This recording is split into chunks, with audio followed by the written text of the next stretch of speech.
আজকে একটা বিশেষ কারণে এই সাংবাদিক সম্মেলনটা করতে বাধ্য হয়েছি।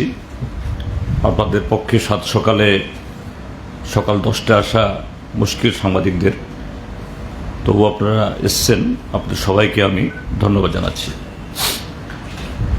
কারণটা হলো এই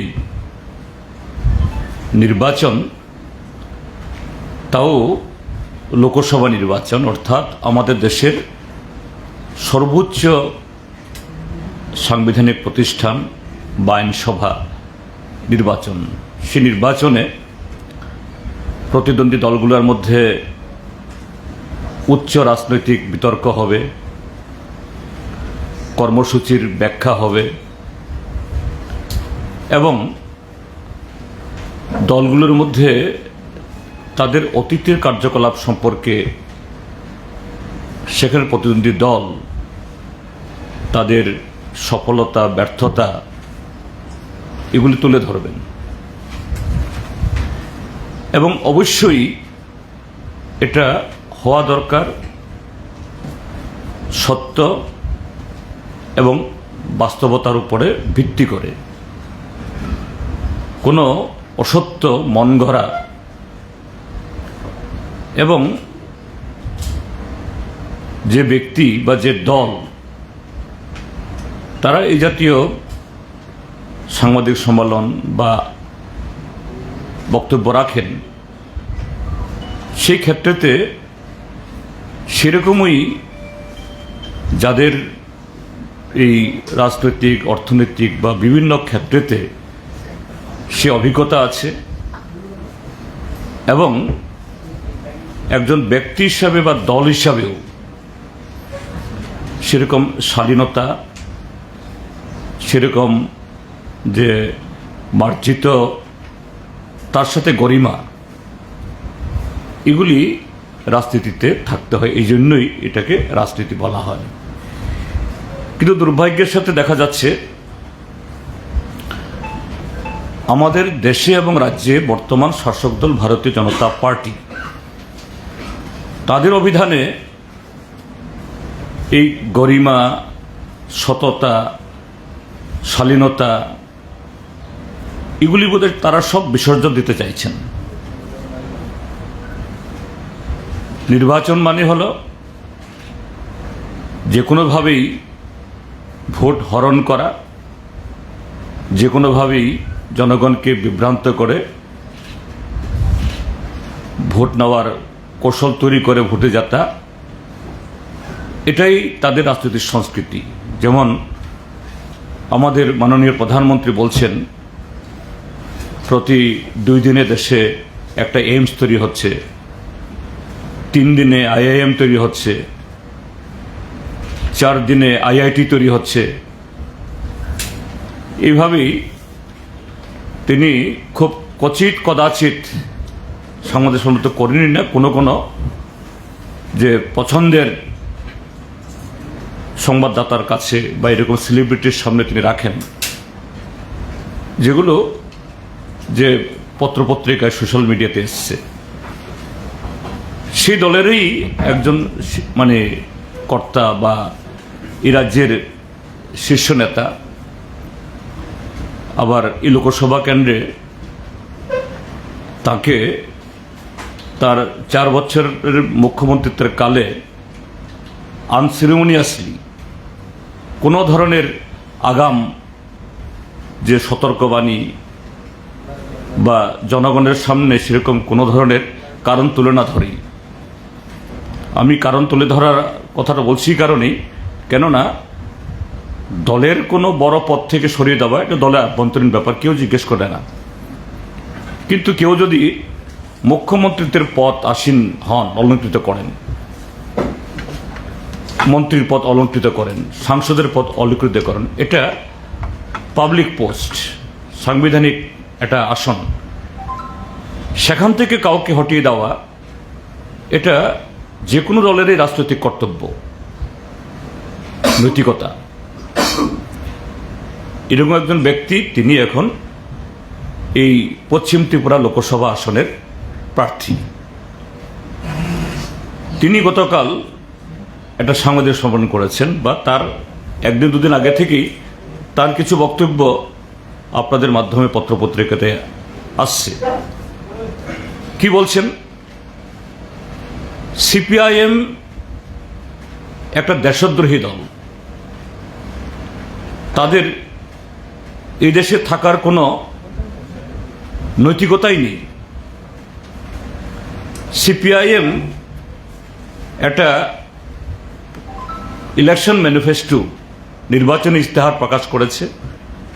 তিনি কালকে আমাদের যে ইশতেহার, 44 পাতার ইশতেহার ইংরাজিতে, তিনি এটা নেড়ে নেড়ে বলছেন কি করে একটা দল এই ইশতেহার প্রকাশ করতে পারে, তাদের তো রাজনৈতিক দলের স্বীকৃতি বাতিল করে দেওয়া উচিত। এবং এই ইশতেহারে নাকি যে দেশের কথা, দেশের জনগণের কথা, এগুলি কিছু লেখা নেই, শুধু পাকিস্তান এবং চীনের কথা লেখা আছে।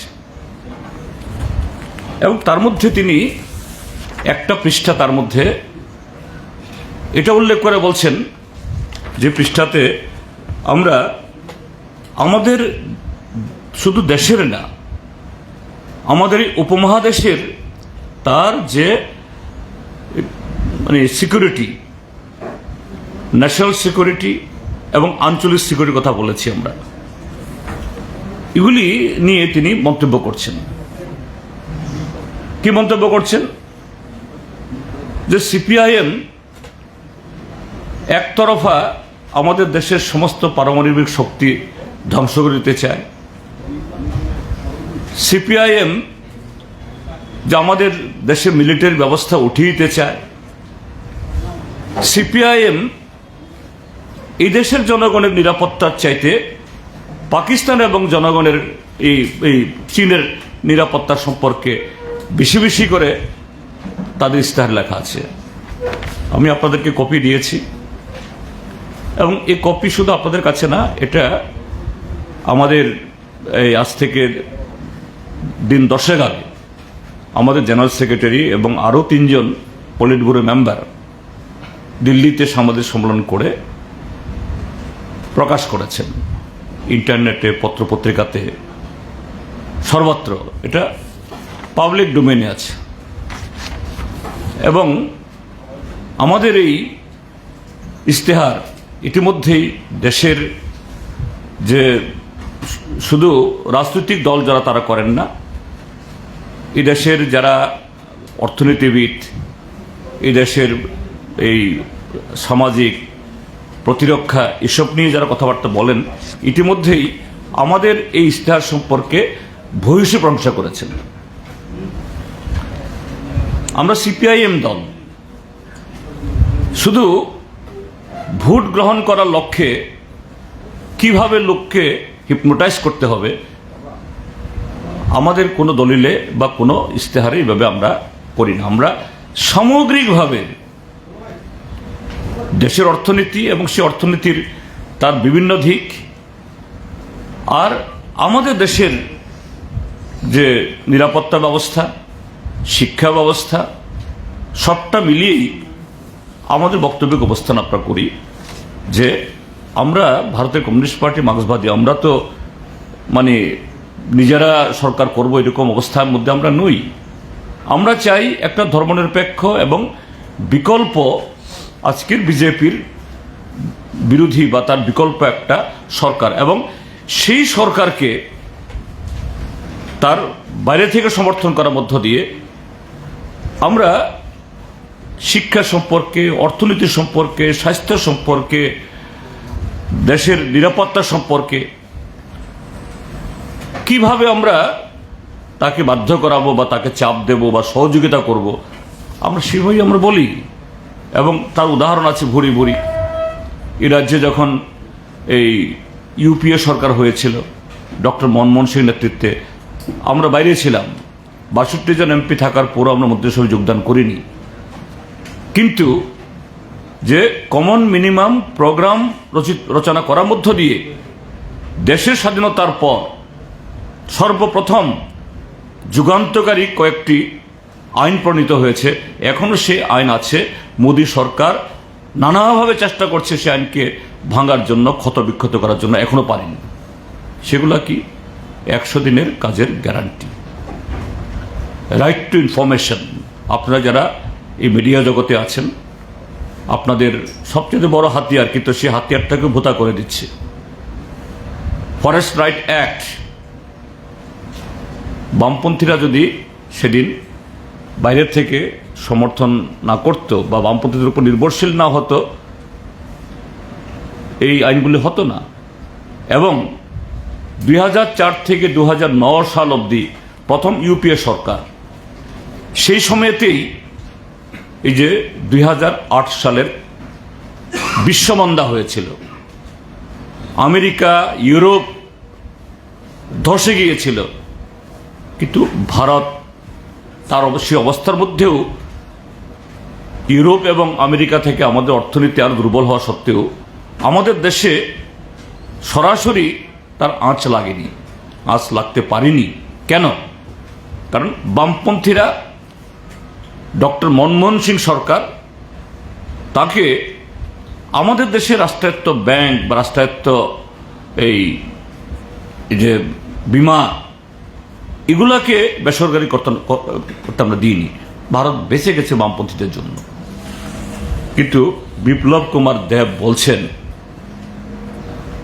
বিজেপি দলে শিক্ষিত লোক নেই, কথা বলছি না। বিপ্লব দেব অশিক্ষিত, এই কথাও বলবো না। নিশ্চয়ই বিএ পাস সার্টিফিকেট, এফিডেভিটে জমা দিয়েছেন। কিন্তু একটা মুখ্যমন্ত্রীর পদে আসীন ছিলেন 4টা বছর, এখন রাজ্যসভার সদস্য।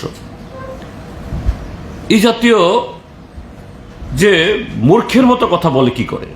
আসল কথাটা হলো, ভারতীয় জনতা পার্টিকে পরিচালনা করে আরএসএস। এই আরএসএস এর কাছে যারা দীক্ষিত হয়, এদের কাছে শুধু হিংসা ছাড়া সংকীর্ণ দেশের অর্থনীতি হোক বা শিক্ষা হোক, ওই অন্ধভক্ত তৈরি করা ছাড়া আরএসএস এর কারখানায় আর কিছু তৈরি হয় না। তাদের প্রধানমন্ত্রী যেমন নরেন্দ্র মোদী বলেন, 2 দিনে একটা এইমস তৈরি হচ্ছে, 3 দিনে একটা আইএম তৈরি হচ্ছে, 4 দিনে একটা আইআইটি তৈরি হচ্ছে। তো এরকমভাবেই এই বিজেপি দলে এমএ পাস, বিএ পাস ছেলে মেয়ে নেই, কথা বলছি না, কিন্তু সব এই হোয়াটসঅ্যাপ ইউনিভার্সিটিতে তারা সে তথ্য নিয়ে এগুলি তারা বক্তৃতা করেন।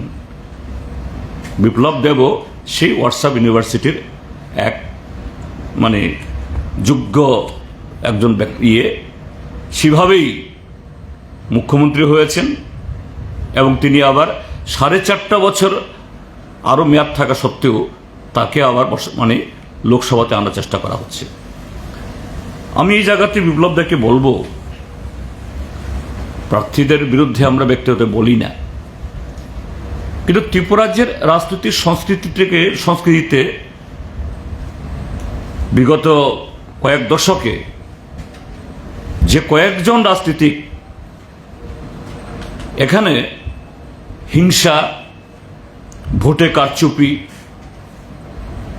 এবং বিভাজনের রাজনীতি এনেছেন, এর আগে সন্তোষ মোহন দেবের তার কৃতিত্ব ছিল, যার নাম পড়েছিল সন্ত্রাস মোহন দেব নামে। আর তার প্রায় আরো 35-40 বছর বাদে এই বিপ্লব দেব সেখানে তার নতুন সংস্করণ, এই রাজ্যে বাইক বাহিনী, হেলমেট বাহিনী, বিরোধী দলের অফিস কাছারি ভেঙে দেওয়া। এবং এই কদিন আগেও একটা জনসভায় দেখছিলাম, তিনি বক্তৃতা করছেন, যে গর্ব করে বলছেন, আমি বিরোধী দলের 900 পার্টি অফিস ভেঙে দিয়েছি। আপনাদের চ্যানেলগুলোতে দেখেছি। এইভাবেই নাকি ত্রিপুরাজ্যের মধ্যে যে অবৈধ রাজনৈতিক ব্যবস্থা হতো। আর তিনি এসে তার সংস্কার করেছিল। আমি দেখাবো আপনাদেরকে। এই বিপ্লব দেব একদিকে যখন বিরোধী দলের পার্টি অফিসগুলো ভেঙেছে, সারা ত্রিপুরাজ্যে বিজেপির অসংখ্য অফিস এরকম করে এখন মাথা তুলে দাঁড়িয়ে আছে, এগুলা থেকে নির্বাচনী কাজকর্ম চালাচ্ছে। এগুলোর উপরে আমি মাননীয় আদালতে, হাইকোর্টে একটা রিট পিটিশন করেছিলাম, এই এফিডেভিট জমা দিয়েছিলাম। এই এফিডেভিট বলে সেখানে এফিডেভিটের এই রিটটা হয়েছে হলো আদালতের তরফ থেকে ইয়েতে, এই রিটের নাম্বারটা হলো WP within bracket C PIL 21 of 2019 in the high court of Tripura Agartala. অর্থাৎ হাইকোর্টের একটা এরকমই একটা PIL হয়েছিল।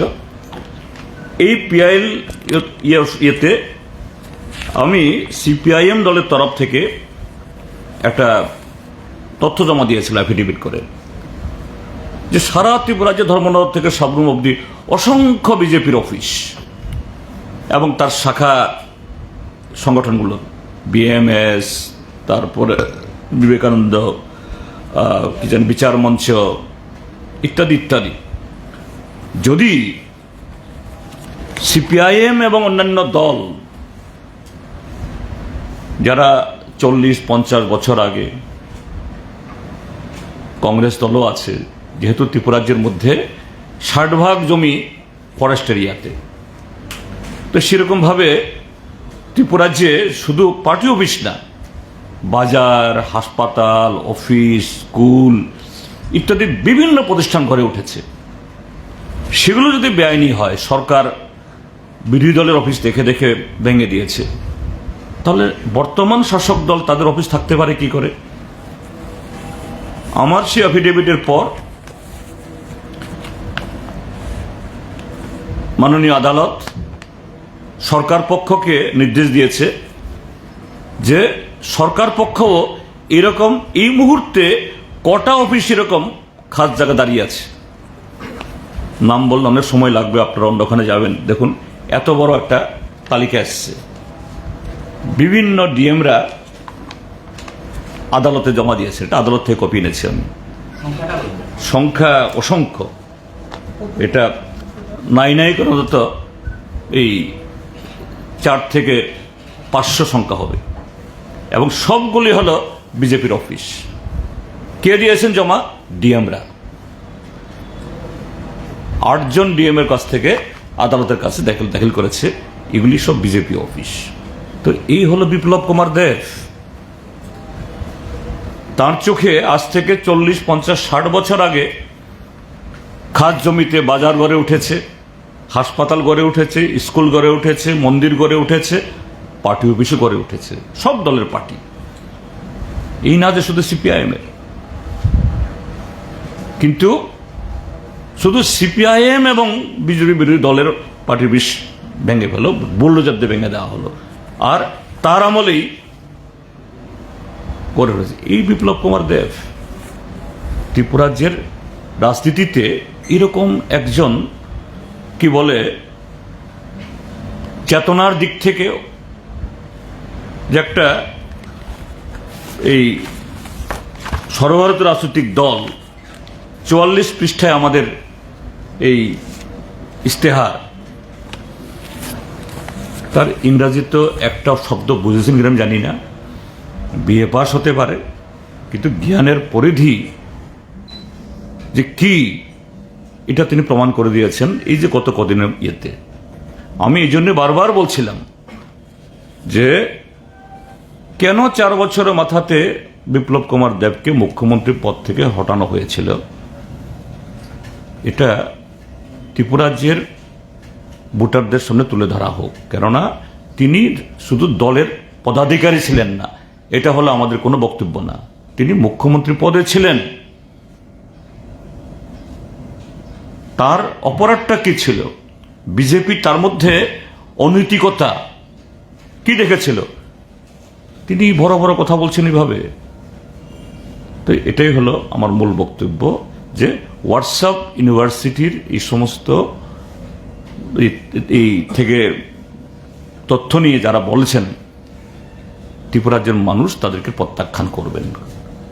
এইভাবে কমিউনিস্ট পার্টির অফ ইন্ডিয়া মার্কসিস্ট, যার স্বাধীনতা সংগ্রামে এবং স্বাধীনতার পর দেশের সার্বভৌমত্ব ঐক্যসংহতি রক্ষায় যাদের বিশাল ভূমিকা, কত অবদান, কত হাজার মানুষ আমরা রক্ত দিয়েছি, এ সম্পর্কে এই দামোদর বিনায়ক সাভারকারের শিষ্যদের এইভাবে প্রশ্ন তোলা, আঙুল তোলা, এটা সেই নৈতিকতা তাদের নেই। এটা দুর্ভাগ্যজনক। ত্রিপুরা রাজ্যের মানুষ তার সেই বক্তব্যকে এইভাবেই প্রত্যাখ্যান করবেন আমি আশা করি।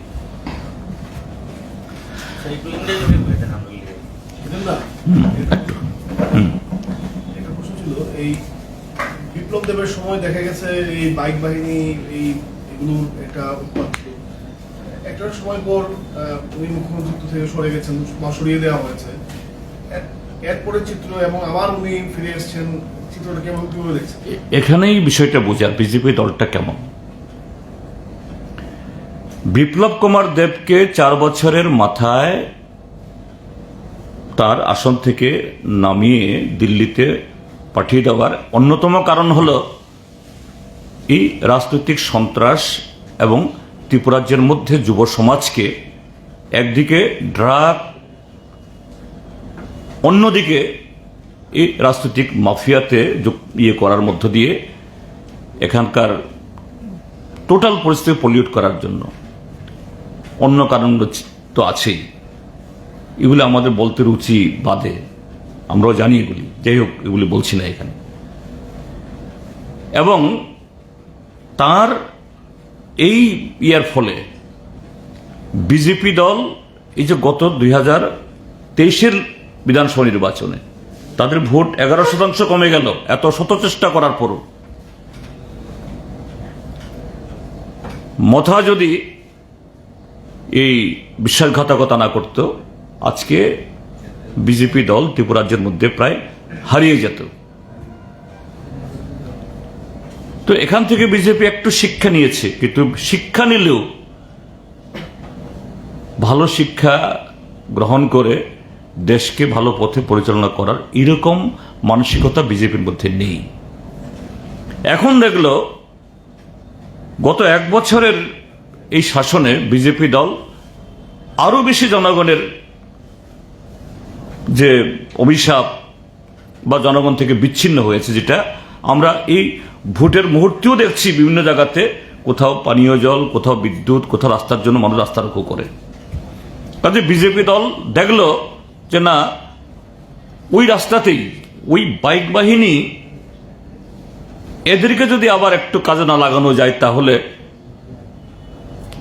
প্রদ্যুৎ মানিক্য কিছু তাদের হাত ধরলেও 2টি লোকসভা কেন্দ্রে তাদের যে অনিশ্চয়তা এর থেকে বেরোতে পারছে না। কাজেই সেই চেষ্টায় সেই বাইক বাহিনীদেরকে আবার পুনর্বার ফিরিয়ে আনা যায় কিনা, তার জন্যই তাকে আবার পুনর্বাসন দিয়েছে, কিন্তু এতে কাজ হবে না। বিজেপির থিঙ্ক ট্যাঙ্ক যারা ভেবেছে এতে কিচ্ছু কাজ হবে না। গতকালই যে রোড শো ছিল ইন্ডিয়া ব্লকের, প্রিয়াঙ্কা গান্ধীর উপস্থিতিতে এই আগরতলা শহর প্রত্যক্ষ করেছেন যে মানুষ এই দম বন্ধকর অবস্থা থেকে বেরিয়ে আসতে চায়। গতকালই এই আগরতলা রাজপথ তা প্রত্যক্ষ করেছে। কদিন আগে বিজেপির প্রাক্তন একজন বিধায়ক ওই দল ছেড়ে কংগ্রেসে যোগ দিয়েছেন এবং বলেছেন যে বিপ্লব দেব প্রার্থী, উনি নাকি 10টা ইংরেজি বলতে পারেন না। তো আপনি বলছেন যে এই 44 পাতার ইংরেজি ম্যানিফেস্টো পড়েছে কিনা, ওনার বিএ পাস সার্টিফিকেট জমা দিয়েছে, এ নিয়ে কি সন্দেহ আছে কিছু? না, আমি সার্টিফিকেট সম্পর্কে আমি সন্দেহ প্রকাশ করছি না। তবে তুমি বললে প্রশ্ন করে বলতে হয়, পূর্ব ত্রিপুরা আসনের প্রার্থীর ইয়ে সম্পর্কে তিনি সন্দেহ তৈরি করেছেন, আমাদের না। আমি সেদিন বলেছি যে 2018 ইংরাজির অ্যাফিডেভিটে বলেছে 1992 ইংরেজিতে আমি লরেটো কনভেন্ট থেকে 10th পাশও বলিনি, আমি 10 ক্লাস অবধি পড়েছি। আর 2024-এর এফিডেভিটে বলছে আমি Meghalaya high school leaving certificate পেয়েছি 1990 ইংরেজিতে, আরো 2 বছর পিছিয়ে গিয়ে বলছেন। কাজেই ওটা সম্পর্কে আমাদের সন্দেহ, এই জন্য আমরা বলেছি আমরা। আর কোনো প্রার্থী এরকমভাবে তার এফিডেভিট যদি ভুল দেয়, তথ্য যদি ভুল দেয়, তাহলে নির্বাচনের নিয়মেই পাশ করলেও ফেল করলেও তার সদস্যপদ যাবে। আমরা এখন রাজনৈতিক লড়াই করছি, যদি আইনি লড়াই যদি করতে হয় আগামী দিনের জন্য আমরা ভাববো, এটা এখন আমরা ভাবছি না। আর বিপ্লব কুমার দেব তো তার যে বক্তব্য, তার বক্তৃতা এই মুখ্যমন্ত্রী থাকাকালীন সময়েতেও যে সমস্ত বক্তব্য রেখে তিনি ওই ভারতবর্ষের রাজনৈতিক চাটুকারদের জোকারের তালিকায় পড়েছেন, এটা তো ত্রিপুরা মানুষ জানেনি। কাজে এগুলি সব হলো হোয়াটসঅ্যাপ ইউনিভার্সিটির তথ্য, এটা বাস্তব তথ্য না। আর আমাদের এই ম্যানিফেস্টো পরে বুঝার জ্ঞান তার নেই, কাজে এটা বলে লাভ নেই। 100 ভাগ। আজকে তো আমি তো বলেছি, যদিও জনসভা শুরু হয়নি, এখন সাবরুম থেকে খবর এসছে 20টা বাস দাঁড় করিয়েছে। এই একটু আগে, আমি এখানে আসার আগে আমাকে ফোন করছিল একজন, 20টা বাস দাঁড় করিয়েছে, কোনো রকমে 6টা বাসে লোক ঢুকে পাঠিয়েছে, বাকি 12টা বাস আর আগটলমুখ হয়নি। আমার যেহেতু আমার বিধানসভা কেন্দ্র, আমার মহকুমা, খোঁজ নীতি বিজিবির লোক কত আসলো, বলছে 20টা বাস আছে, 6টা বাস গেছে আর 12টা বাস স্ট্যান্ডে চলে গেছে। হ্যাঁ, মেসেজ হলো ভারত দেশের মানুষের সাথে এই ত্রিপুরা রাজ্যের মানুষও বিজেপিকে ক্ষমতা থেকে হটিয়ে আমাদের দেশকে রক্ষার, সংবিধান রক্ষার জন্য দৃঢ় প্রতিজ্ঞ। বিজেপি গণতান্ত্রিক পথে গিয়ে জনগণের এই রায় সে কখনো স্বীকার করে না, এবারও করতে চাইবে না, নানা ধরনের ফন্ডি সৃষ্টি করতে পারে। আমার আবেদন থাকবে, সকাল সকাল আগামী 19 এবং 26 ঘর থেকে বের হন। যে কোনো পবিত্র কাজ আমরা সকালে ঘুম থেকে উঠে স্নান করে আমরা করি, এটা সবচেয়ে বড় পবিত্র কাজ। কাজে সেদিন করুন, বিজেপির পতন অনিবার্য। একই রামনগর বিধানসভা কেন্দ্র তো আরো বেশি, সেখানকার মানুষ জবরদস্তি করে এদের আই কার্ড, তারপরে কমিশন যে এই দিয়েছে, এগুলি ভোটার স্লিপ বিলি করছে, এগুলি নাকি তুলে নিয়ে যাচ্ছে। তো পরাজয়ের আতঙ্ক কিভাবে এদের মনকে গ্রাস করেছে, এটাই তো বোঝা যায়। স্যার, স্পেশালি ফর টিপ্রাসাদের কি বার্তা দিতে চাইবেন আপনি? চিনি টিপ্রাসা তাকে বকরগুনি স্থানীয় ও কক্সানার নাইও টিপ্রাসা হিনই থাংনাই বিশিদক আইপিএফটি এবং আবনি হল ত্রিপুরা মথা ত্রিপুরা সাগনথংখা চিনি ত্রিপুরা হানি যত লোকরংথংখা। যে বিপ্লব দেব এই 8 জানুয়ারি 2019 बांग्लादेशी इसको हम हटाएंगे, वो विप्लव देव मेरा परम मित्र हो गया। अभी एडीसी এলাকাতে গিয়ে বলছে, আমাদের ট্রাইবাল এলাকাতে গিয়ে, বিপ্লব দেব মেরা মিত্র, যে মিত্র তোমার লোককে গুলি করে পৃথিবী থেকে সরিতে চায়, আর সেই বিপ্লব দেব এখন পরম মিত্র, শুধু মিত্র না। কাজেই চিনি ত্রিপ্রাসা তাকু বখরব আবু বুচিদি, হ্যাঁ চিনি রাজানি বুসুক রাজবানী চেরাইব বনসং বরম গাইও হাম্বা হামজাগো, কিন্তু চিনি থিনাংন চিনি সিনিমুংন চিনি হানো চিনি মান্থাইন আমটি খাই ফালেরিউই ব বিজেপি হাই দলন হাফাঙ্গ নারক নাই তাই বাইসা দিল্লিও আবো খাইनायनि बागै जगाजग खायनाय आबोनो त्रिपुरा सरक जों मानिया जे सिनि जे सेल्फ रेसपेक्ट गोनां बरक सागनो हामजांनाय बरक दफानो हामजांनाय बरक केबो आबोनो गसिमानिया काजे आनि अबतंनाय व्यक्तिगतभावे प्रार्थी बाय दलनि नेता बाय चिनि कोनो केना करी कोनो आरि करी किन्तु आबो चिनि फ्यूचार चिनि थिना चिनि हानि देशनि आबोनि बागै जों जत्तनो गोख्रों माबसानाय স্যার আরেকটা বিষয় লাস্ট টাইম যখন প্রধানমন্ত্রী এসেছিলেন আমাদের ত্রিপুরা রাজ্যে তখন তো ত্রিপুরা মথারা কালো পতাকা দিয়ে বিরোধিতা করেছেন এখন মোস্ট ওয়েলকাম কি বলবেন এই বিষয়ে সেটাই তো বলছি ত্রিপুরা মথাই হোক আর ভারতীয় জনতা পার্টি হোক এরা হলো যে এদের চিন্তা ভাবনা কর্মসূচি স্লোগানের মধ্যে সর্বত্র একটা পরস্পর বিরোধিতা এরা দিনকে রাত বলে রাতকে দিন বলে আমি তো একটু আগে বললাম যে এই বিপ্লব কুমার দেবকে বলছিল ত্রিপ্রাসাদের সবচেয়ে বড় শত্রু আর এখন বলছে সবচেয়ে বড় মিত্র এবং সেদিন কুমারঘাটে কি বলল এখানে একটা বছর আগে কি বলছিল এই যে চললামে দাঁড়িয়ে ये मेरा अंतिम राजनीति का मंच होगा हम राजनीति छोड़ देंगे पॉलिटिक्स में कुछ होता नहीं है ये भारतीय जनता पार्टी त्रिपुरा को कुछ नहीं दिया ये ठकाई पार्टी সেদিন কুমারঘাটে শুনলাম आदरणीय गृह मंत्री जी आप हमको बहुत कुछ दिया है 11 मास आगे कुछ नहीं दिया हमको खत्म करने के लिए कोशिश हो रहा है और 11 मास बाद माननीय गृह मंत्री जी आप हमको बहुत कुछ दिया है क्या दिया है बहुत कुछ तो সেই জন্যই বলছি যে আজকে তখন কালো পতাকা এখন আবার দুহাত তুলে প্রশংসা এটা কদিন বাদে তারা নিজেদেরকে অস্বীকার করবে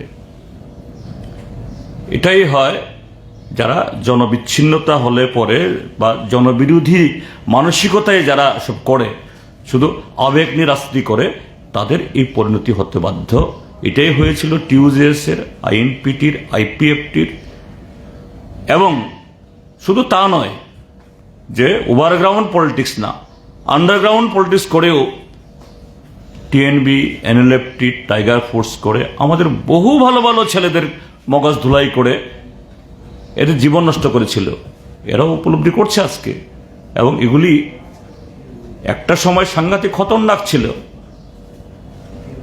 আজকে এগুলি তার দাঁত নখ নেই একটা শক্তি এইভাবেই ত্রিপুরা রাজ্যের মানুষের সামনে এদের সম্পর্কে বা এদেরকে আমরা দেখছি এবং তাদের পরিণতিও তাই হবে